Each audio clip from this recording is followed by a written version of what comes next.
मुंबईमधील वांद्रे लिंकिंग रोडवरील क्रोमा शोरूमला लागलेली आग विझवण्यात आलेली आहे। तब्बल 11 तासांनंतर आगीवर नियंत्रण मिळवण्यामध्ये अग्निशमन दलाला यश आलेलं आहे। आगीमध्ये क्रोमा शोरूमचा तिसरा मजला पूर्णपणे जळून खाक झालाय। झीशान सिद्दीकी यांचा अग्निशमन दलावर गंभीर आरोप पाहायला मिळाला आणि अग्निशमन दलाच्या गलथान कारभारामुळे आग भडकल्याचा आरोप झीशान सिद्दीकी यांनी केल्यानंतर मंत्री आशिष शेलार यांनी आगीच्या घटनेच्या चौकशीचे आदेश दिले। बातमी आहे मुंबईच्या वांद्र्यामधून। माहिती नहीं है, मुझे 4 बजे बोला गया इधर आने के लिए। जब मैं आया 4 बजे तब इधर बहुत छोटी सी आग लगी हुई थी और सब हंसी मजाक कर रहे थे फायर ब्रिगेड के अफसर।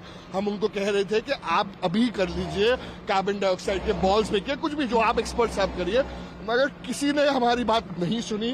हंसी मजाक चल रहे थे।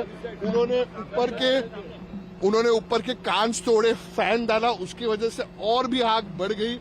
They were not equipped to handle the fire। आग बढ़ती गई। हम कह रहे हैं कि इधर से चलाइए, ये बिल्डिंग का पानी तैयार है, वो बिल्डिंग का पानी तैयार है, इनके टैंकर्स में पानी नहीं था। वांद्रे लिंकिंग रोड येथे लिंक स्क्वेअर क्रोमा सेंटरला त्या ठिकाणी तळघरामध्ये आग लागली। ती पूर्ण मॉलला राख करून गेली। छोटे मोठे व्यापारी आणि व्यावसायिक दुकानदार यांचं नुकसानी मोठ्या प्रमाणात झालंय। मी स्वतः भेट देऊन आलोय। ज्या इमारतीला, ज्या मॉलला आग लागली, ती आग भडकण्याचं त्यामागचं कारण काय, ती आटोक्यात येण्यामध्ये दिरंगाई झाली होती का, या सगळ्या प्रश्नांची उत्तरं चौकशीत आली पाहिजेत।